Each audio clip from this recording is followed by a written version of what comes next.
नमस्कार, आप देख रहे हैं आज तक। आपके साथ मैं हूं सईद अंसारी। इस समय हम आपको सीधे लिए चलते हैं। संसद के इस कांड पर कांग्रेस प्रदर्शन कर रही है। सड़कों पर कांग्रेस उतर गई है क्योंकि कांग्रेस को लगता है कि सुरक्षा में बहुत बड़ी चूक है और कांग्रेस इस पर गृह मंत्री अमित शाह से जवाब देने की मांग भी लगातार कर रही है। इस्तीफा देना चाहिए। लोकसभा चुनाव से पहले ये मुद्दा भटकाने की कोशिश है। लोकसभा चुनाव से पहले मुद्दा नहीं, अगर यही विपक्ष का किसी सांसद के थ्रू पास आए होते, ये जो महाराष्ट्र से है, कोई दिल्ली से, कोई हरियाणा से, यही कोई मुसलमान होता तो यही विपक्ष को देश विरोधी कहने पर लागू होते। आज ये खुद देश विरोधी हैं जो ऐसे अराजक तत्वों को पास इशू करते हैं और वो संसद के ऊपर पब्लिक। आइए हम सीधे कुणाल हमारे संवाददाता के पास लिए चलते हैं। कुणाल, बताइए क्या अपडेट है, क्या हो रहा है वहां पर? देखिए, यहाँ पर भारतीय यूथ कांग्रेस का सही प्रदर्शन चल रहा है। खास तौर पर आपको ये पोस्टर दिखा है, यहाँ पर लिखा हुआ है कि हमलावर को सांसद भेजने वाले भाजपा सांसद को गिरफ्तार किया जाए।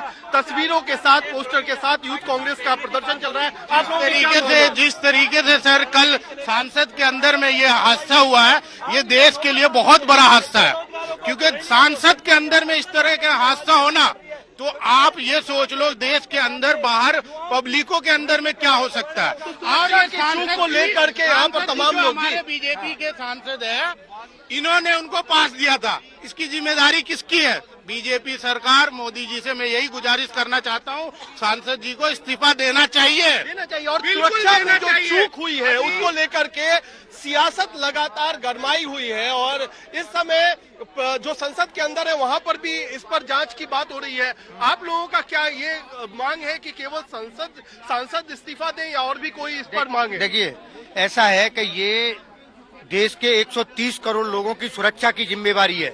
130 करोड़ लोगों के चुने हुए प्रतिनिधि संसद में जाते हैं। आज से ठीक 22 साल पहले जब बीजेपी की सरकार थी तब संसद पे हमला हुआ और ये सेंधमारी हुई है। यहाँ पे जो सुनने में आया कि वो जो युवा थे उन्होंने बेरोजगारी को, महंगाई को लेकर के ये सेंध लगाने की कोशिश की, लेकिन सरकार देश के लोगों को देश के मुद्दों से भटकाने का काम कर रही है। मैं कहता हूँ कि अगर कोई विपक्ष का सांसद होता तो ये उसे तुरंत बर्खास्त कर देते, सवाल उठाने पे बर्खास्त कर देते।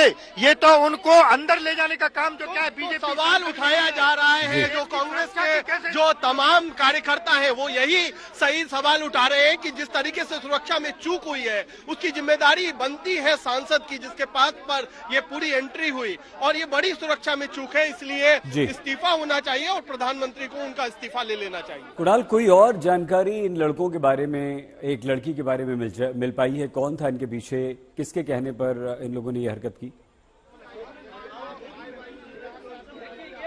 देखिए, अभी पूरी जो जांच है वो चल रही है। दूसरों तरफ से आज संसद के अंदर भी घोषणा की गई कि किस तरीके से जो सुरक्षा में चूक हुई है उसको लेकर के एक्शन भी लिया गया है।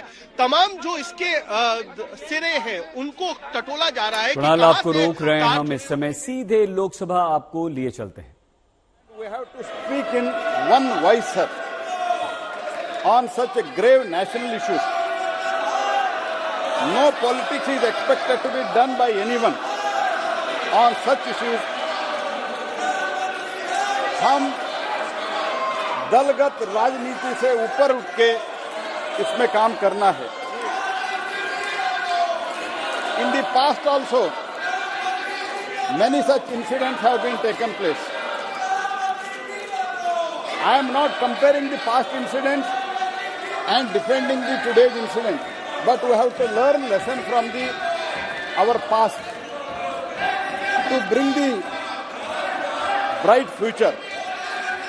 On 11th April 1974, the previous incident I am quoting, sir. On 11th April 1974, one person named Shri Ratan Chandra Gupta shouted the slogan from the visitors gallery. Besides carrying 2 pistols, one object looking like a bomb and some pamphlets.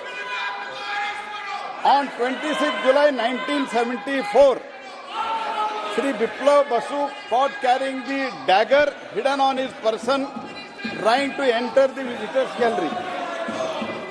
On 26 November 1974, Shri Satyajit Singh son of Sardar Singh Surendra Singh carried the explosive and a dagger hidden on his person to the visitors gallery. On 9th and 10th January 1999, consequently on 2 days, Sri Badri Prasad and Sri Pushpendra Chavan respectively jumped from the public gallery to the chamber of Lok Sabha.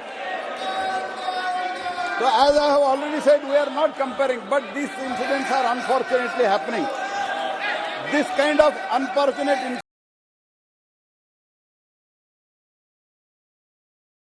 throwing papers, pamphlets,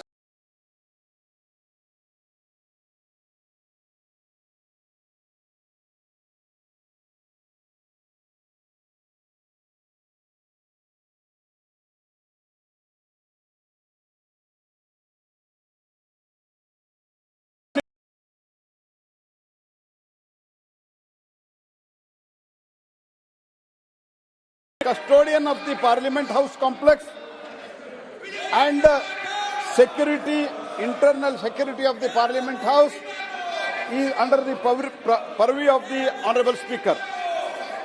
I want to emphasize that in the past such matters have always been dealt according to the direction of Honorable Speaker and the guidance of Honorable Speaker, sir. This kind of incident broadly can be dealt in two manners. This incident is clearly a grave contempt of this House, and this House has at the liberty to deal this issue as per the Constitution and the rules of the procedure and the conduct of the business. From the point of view of the violation of other laws, appropriate agencies will be dealing with this incident. As the Speaker, laws appropriate agencies will be dealing with the issues. This incident as per the law of the land. On this, Speaker has already written letter to the Home Secretary for the high-level inquiry, sir. Inquiry has already been initiated, sir. Already inquiry शुरू हो चुका है, sir. ऐसे incident जो पहले भी जब हुआ था, जो कुछ भी सिस्टम इसमें इंक्वायरी करने के लिए उस टाइम के स्पीकर जो कुछ भी कार्रवाई किया था, उसी तरह आज का स्पीकर भी बहुत संवेदनशील थे। माननीय स्पीकर ने आदेश दिया है और सरकार भी इसमें बहुत ही संवेदनशील है। इसलिए मैं निवेदन करता हूं तो कृपया कार्रवाई आगे बढ़ाने के लिए मैं उन लोगों से अपेक्षा करता हूं कार्रवाई आगे बढ़ाने के लिए सब लोग बहुत चर्चा में भाग लेने के लिए भी बैठे हुए हैं। बहुत महत्वपूर्ण बिल है, ये विनंती करते हुए हाउएवर सर मैं एक और चीज ऐड करना चाहता हूं। I am sorry to say that it has become the habit of the some members to politicize all the issues. I once again request them not to politicize the issue. Sir, and one more resolution I would like to bring before this House, sir. Sir, with your permission, I move the following. That this House, having taken the serious note of the misconduct of Sri T.N. Pratapan, Sri Hibi Hidden, Sushri Jyotimani, Kumari Ramya Haridas, and Sri Dean Kuriakos, in utter disregard to the House and the authority of the chair, and having been named by the chair, resolved that above mentioned members to be suspended from the service of the House for the remainder session under Rule 374(2). Thank you, sir. The question is that the motion moved by Honourable Minister be adopted. Those in favour may say aye. Aye. Those against may say no. I think the ayes have it. The ayes have it. The motion is adopted.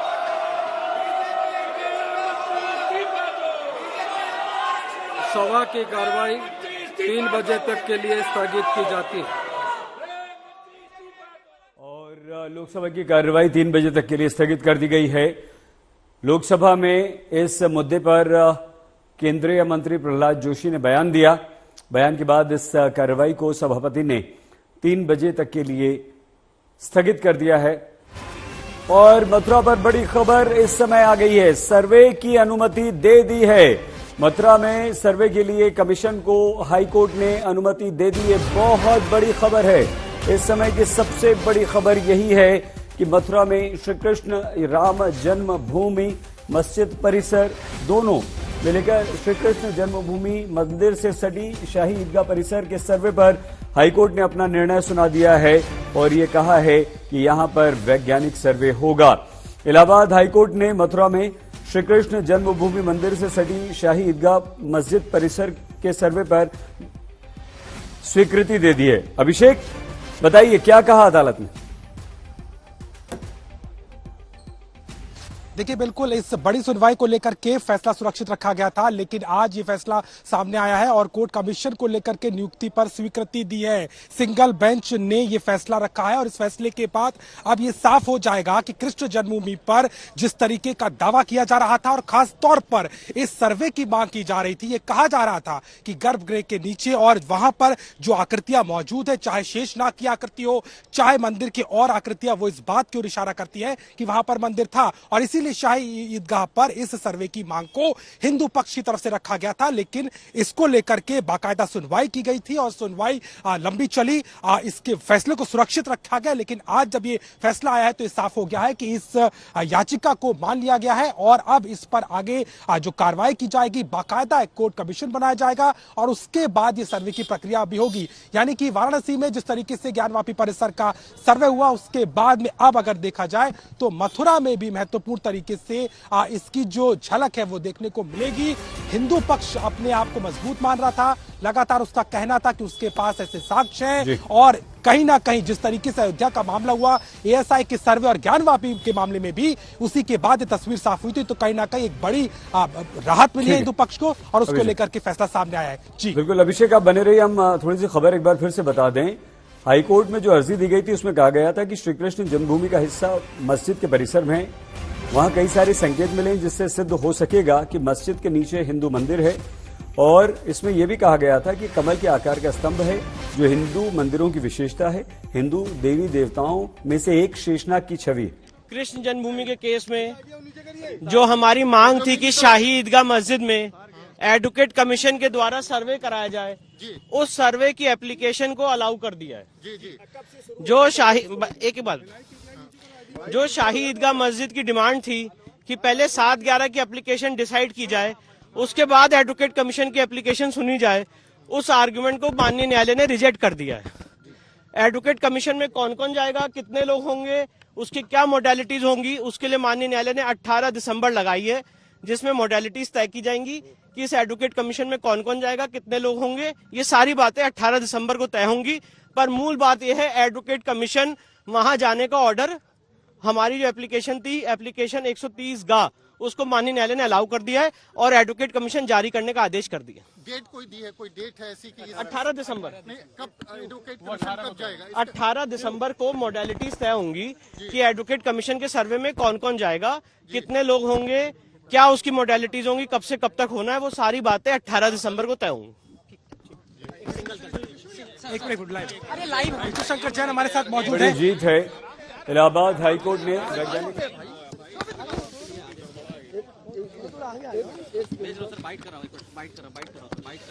आइए sir, ये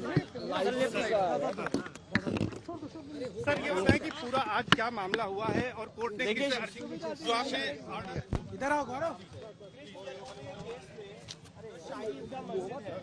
उसमें advocate commission के द्वारा सर्वे किया जाए, ऐसी हमारी मांग थी। इसके लिए इलाहाबाद हाईकोर्ट में एप्लीकेशन का नंबर है, एप्लीकेशन 130 उस एप्लीकेशन। अभिषेक, हमारी आवाज आप तक आ रही है? सुन पा रहे हो आप हमें?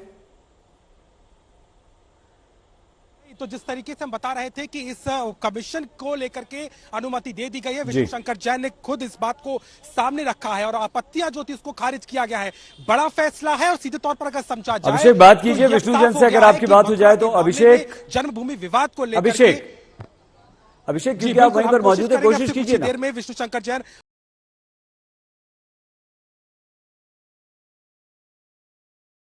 बोल रहे हैं वो भी बिल्कुल, सुनवा दीजिए। हम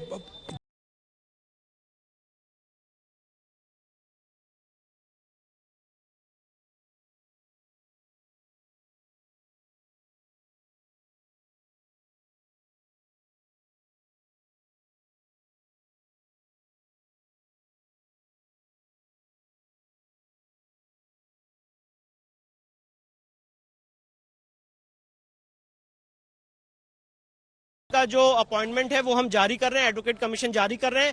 हमारी जो मांग थी कि शाही ईदगाह मस्जिद में एडवोकेट कमीशन के द्वारा सर्वे किया जाए, उस मांग को माननीय न्यायालय ने अलाउ कर दिया है। अब वहां पे एडवोकेट कमीशन का सर्वे होगा, कितने मेंबर पैनल होगा, कब से कब तक होगा, ये सारी बातें 18 दिसंबर को तय की जाएंगी। बड़ी जीत मानते हैं आप, क्योंकि अयोध्या से लेकर के वाराणसी तक के मामले में इस कमीशन की रिपोर्ट के बाद ही चीजें साफ हुई थी। इस पर कितनी मदद मिलने वाली है आपके पक्ष को? देखिए, इस तरह के केसेस में एडवोकेट कमीशन, एएसआई सर्वे, ये सब बहुत इंपॉर्टेंट पहलू होते हैं, जिससे केस का डिसाइड करने में कोर्ट को बहुत मदद मिलती है। और ये कोर्ट के लिए भी अच्छा है, सारी पार्टीज के लिए अच्छा है कि वस्तु स्थिति क्या है, कितना उसका मतलब एरिया है, कहाँ हिंदू साइंस और सिंबल्स हैं कि नहीं है उसके अंदर, ये सारी बातें स्पॉट पे जाके ही तय होती हैं। और एडवोकेट कमीशन कोर्ट की आंख और कान होता है, वही काम एडवोकेट कमीशन इसमें करेंगे। आपको लगता है कि अब मुस्लिम पक्ष ने क्या आपत्तियां रखी थी? उनका मानना था कि क्या आप बहुत जल्दी कर रहे हैं, आपके पास प्रमाण नहीं है पूरे?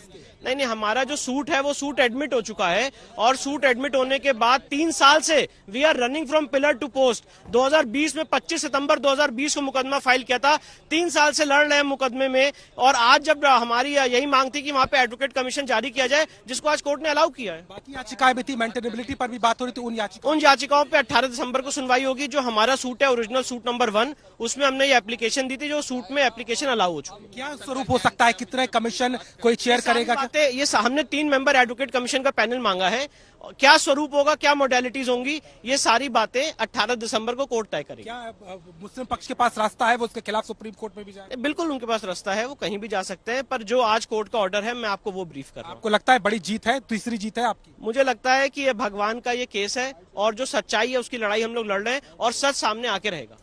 बड़ी बात है। सीधे तौर पर अगर देखा जाए तो सही जिस तरीके से बात कही गई है, कोर्ट कमीशन के आधार पर ही ये तय होगा कि आगे स्वरूप क्या है, जो दावा हिंदू पक्ष कर रहा है उसमें कितनी सच्चाई है। और ये बात पहले भी देखी गई, ज्ञानवापी के मामले में ये प्रत्यक्ष उदाहरण है, जहां पर कोर्ट कमीशन नियुक्त किया गया, उसकी रिपोर्ट लगती है, रिपोर्ट लगने के बाद अब एएसआई का सर्वे हो चुका है। और वैसी प्रक्रिया में अगर मथुरा जन्मभूमि विवाद को देखा जाए तो इस स्वीकृति के बाद हिंदू पक्ष को लगता है कि एक बड़ा कदम है, उसके लिए मजबूती उसको मिलती है। हालांकि जैसा कि कहा भी कि मुस्लिम पक्ष के पास सुप्रीम कोर्ट जाने का रास्ता खुला रहेगा, लेकिन आज के ऑर्डर ने साफ कर दिया है कि मथुरा जन्मभूमि विवाद पर भी कोर्ट कमीशन की नियुक्ति होगी। और 18 दिसंबर के बाद 3 मेंबर की कमीशन की ये सिफारिश की गई है, उसके आधार पर यह तय होगा कि आखिर ये सर्वे किस तरीके से किया जाएगा, और इस सर्वे के जरिए जो दावा हिंदू पक्ष कर रहा है उसमें उसको कितनी सफलता नजर आती है। अभिषेक, ये भी बताइए, हिंदू पक्ष ये जो दावा कर रहा है कि इस मंदिर परिसर में कुछ हिंदू देवी देवताओं के चिन्ह मिले हैं, वो क्या चिन्ह है और उनसे कैसे वो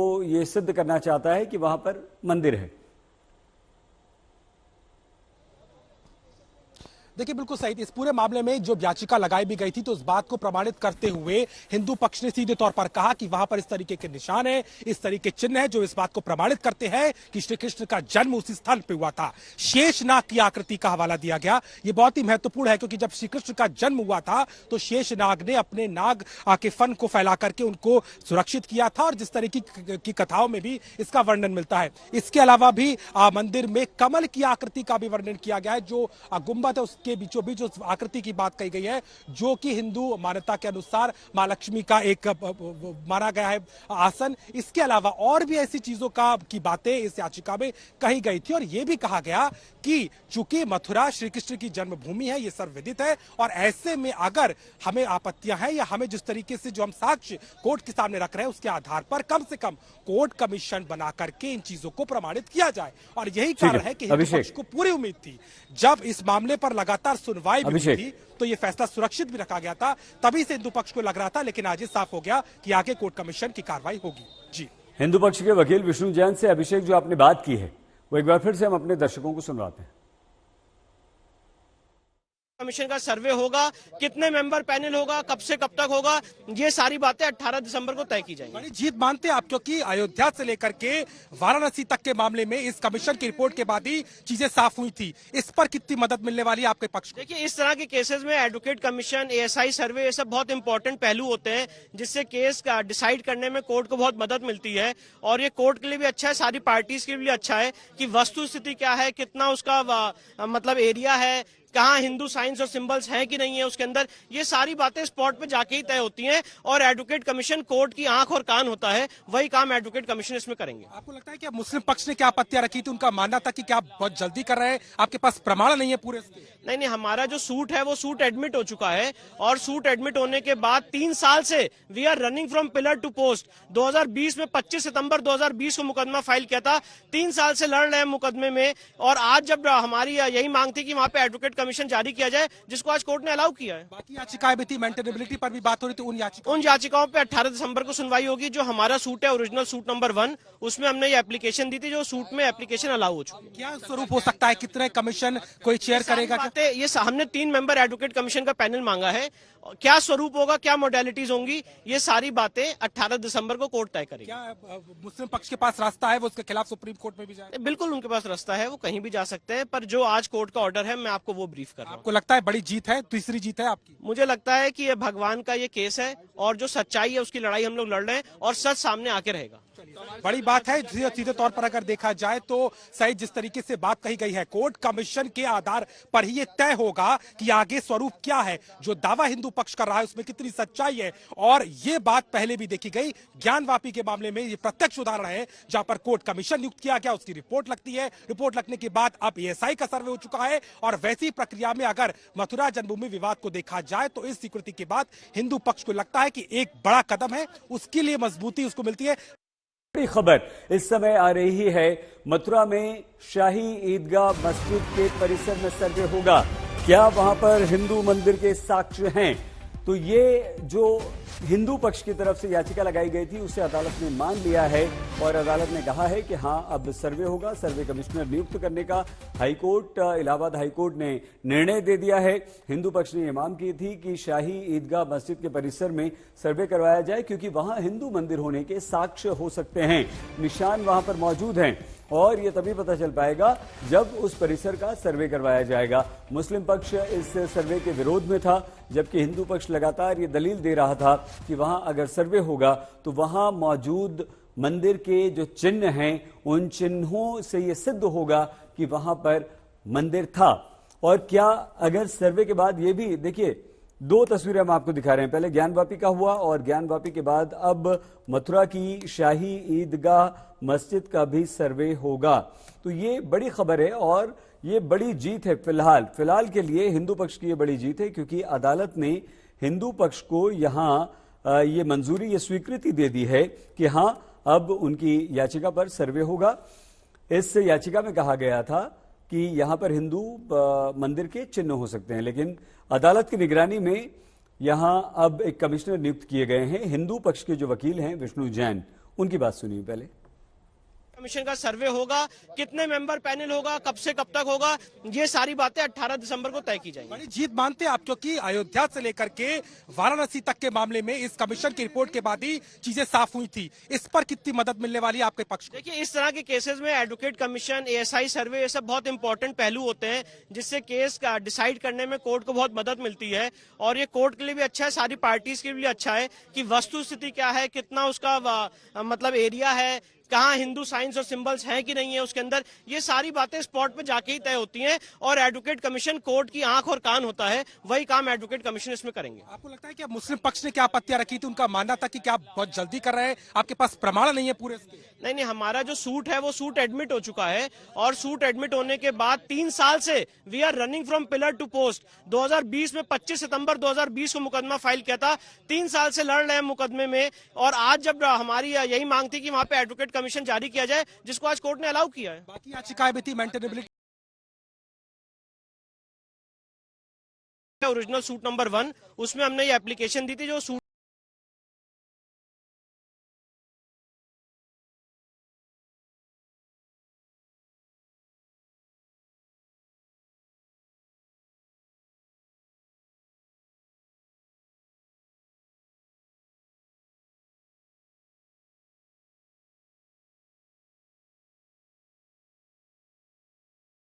और जो सच्चाई है उसकी लड़ाई हम लोग लड़ रहे हैं और सच सामने आके रहेगा।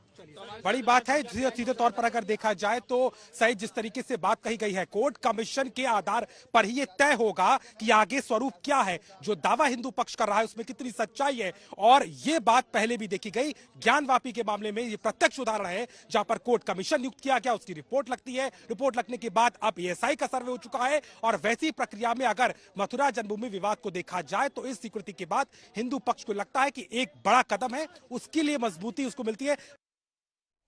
आइए सीधे हम अभिषेक मिश्रा हमारे संवाददाता के पास आपको लिए चलते हैं।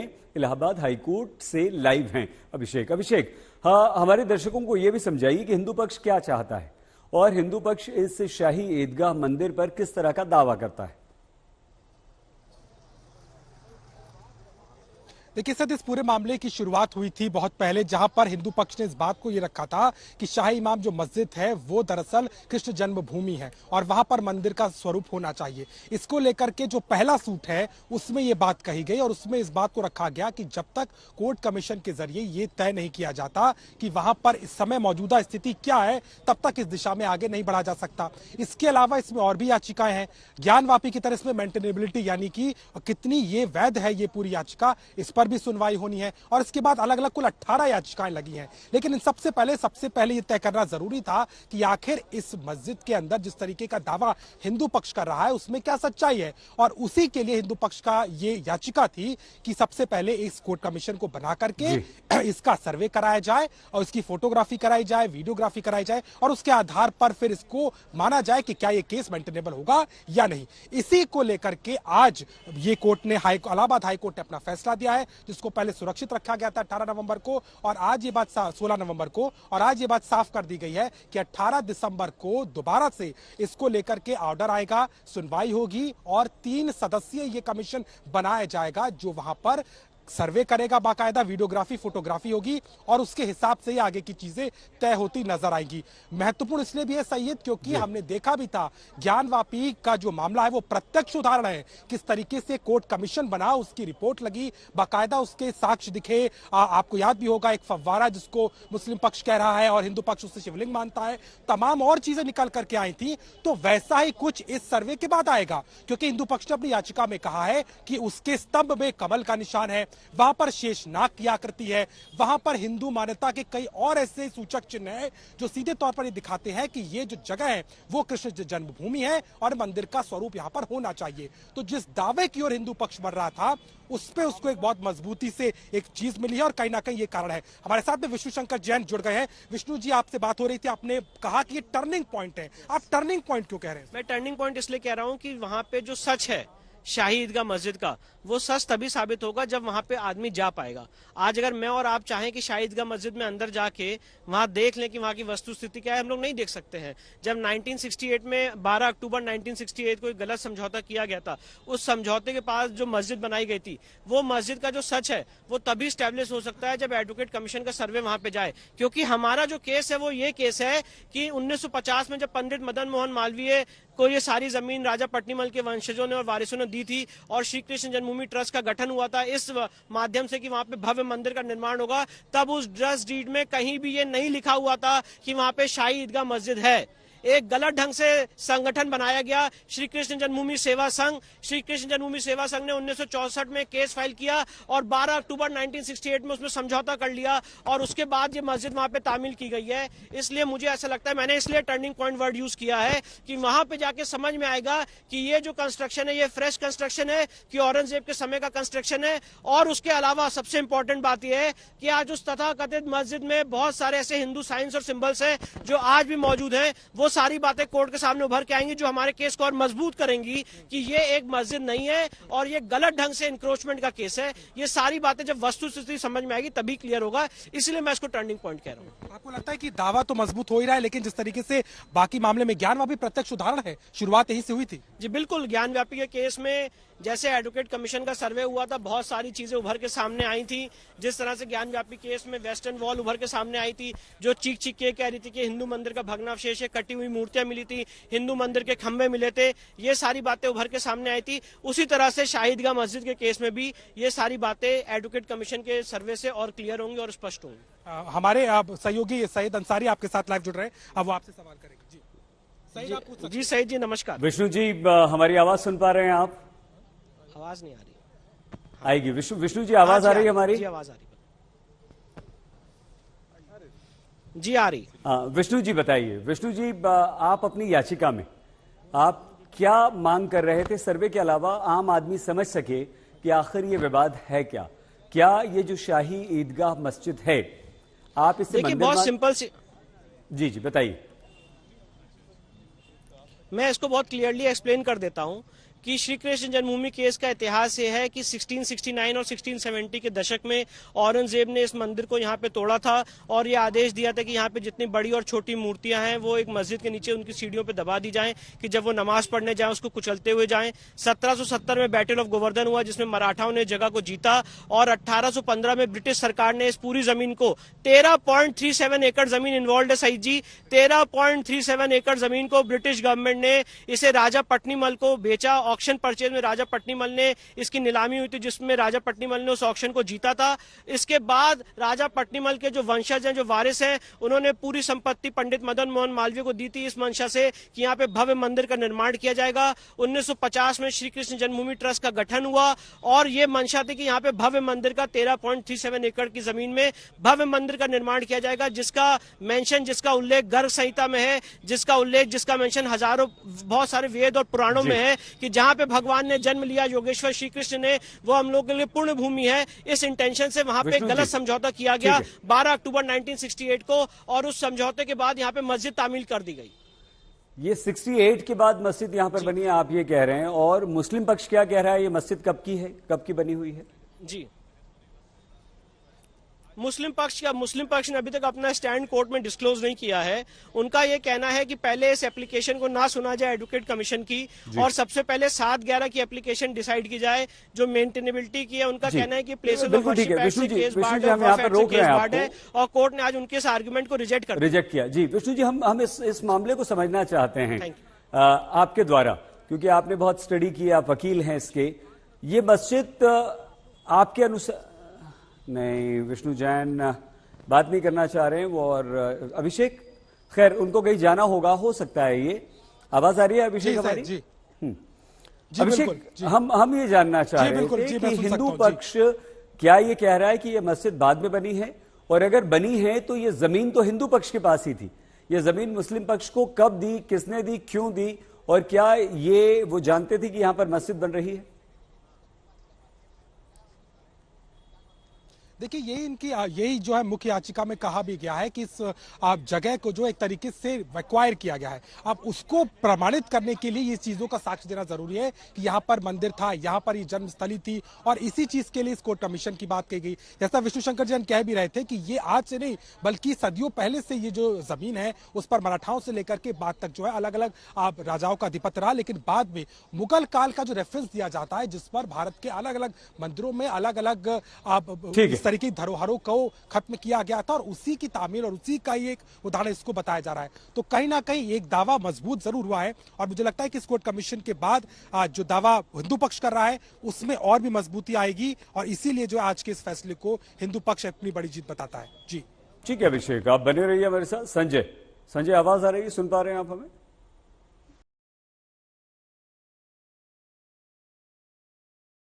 संजय, क्या हमारी आवाज आप सुन?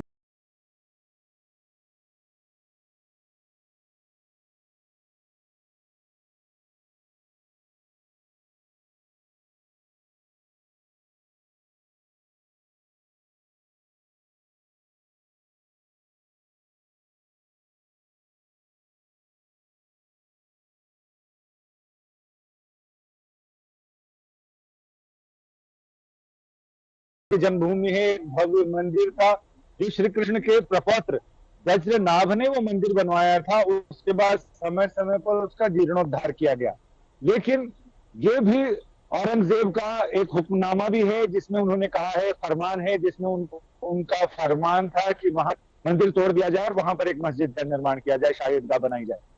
अब हिंदू पक्षकारों का यह कहना है कि वो पूरी तरह से ध्वस्त करने के बजाय उस पर पुराने निर्माण पर ही नया निर्माण किया गया है। जो उस बद्रीनाथ के मंदिर का मलबा था, वहां एक टीला बन गया था और पुराणों में कई जगह इतिहास की किताबों में भी आया है जिसमें कहा गया कि वहां एक केशव देव का टीला था, क्योंकि जब भूकंप या किसी ऐसी स्थिति में वो मंदिर ध्वस्त हुआ तो वहां उसका टीला बन गया। मलबा इतना ज्यादा था कि वह टीला बन गया, टीले के ऊपर एक मंदिर बनाया गया था। उस मंदिर को उसकी खरीद बिक्री, जैसा भी विष्णु शंकर जैन ने बताया, तो ये सारी चीजें हुई थी। लेकिन मुझे लगता है कि कानूनी मसला जरूर है, लेकिन 2024 के आने वाले लोकसभा चुनाव के लिए एक बड़ा राजनीतिक मसला भी होगा, क्योंकि राम मंदिर का मामला अब जैसे उद्घाटन होगा उसके बाद ये मामला पीछे चला जाएगा और नया मुद्दा जो सामने आएगा वो यही मुद्दा आएगा जिसको सरकार बढ़ चढ़ के राजनीतिक पार्टियां भुनाएंगी। लेकिन जहां तक कानून का मामला है, 18 दिसंबर को बहुत सारी चीजें साफ हो जाएंगी कि जो संजय हमारी आवाज सुन पा रहे हैं, जो एडवोकेट कमिश्नर है उसमें कौन उसको लीड करेंगे, उसके साथ ही उसकी साथ में सहयोगी मेंबर्स कौन होंगे, साथ ही ये भी कि एएसआई की टीम कब से वहां पर सर्वे शुरू करेगी। लेकिन इसके पहले बड़ा मुद्दा यह है कि क्या विपक्षी यानी मुस्लिम मस्जिद के पक्षकार लोग सुप्रीम कोर्ट आकर, हो सकता है कि वो सुप्रीम कोर्ट आकर यहां पर इसको स्टे लगाने की मांग करें कि इस पर स्टे दिया जाए, और वो किन चीजों के ऊपर स्टे लगाने की मांग करते हैं ये देखना दिलचस्प होगा। और संजय 1964 की क्या कहानी है जो विष्णु जैन कह रहे थे? 1964 की कहानी ये है कि एक अलग पक्षकार इसमें आए जिन्होंने समझौता किया था मस्जिद पक्षकारों के साथ साथ, जिसमें यह तय हुआ था कि जो मंदिर का इलाका है और उसके साथ की जो बगीची है, वहां केशव देव जी का बगीचा, वो सारी जमीन इधर रहेगी और जो मस्जिद जहां पर शाही ईदगाह बनी हुई है वो जगह उधर रहेगी। उसका समझौता किया गया था कि आपको इस जगह से कोई लेना नहीं, हमको उस जगह से कोई लेना नहीं। लेकिन अब ये कहा जा रहा है कि वो जो जिन्होंने समझौता किया था वो सारे लोग फर्जी थे। ठीक है संजय, हम हमारी संवाददाता संजय शर्मा को यहाँ पर रोक रहे हैं। बड़ा जो निर्णय इस वक्त इलाहाबाद हाईकोर्ट का आया है वो ये आया है कि मथुरा की शाही ईदगाह मस्जिद के परिसर का सर्वे होगा। हिंदू पक्ष मांग कर रहा था कि वहां पर सर्वे करवाइए, वहां पर हिंदू देवी देवताओं के चिन्ह मौजूद हैं, मंदिर होने के साक्ष्य हैं। तो हिंदू पक्ष की ये एक बहुत बड़ी जीत। इस बुलेटिन में फिलहाल इतना ही। आप प्लीज अपना बहुत ख्याल रखिएगा। देखते रहिए आज तक।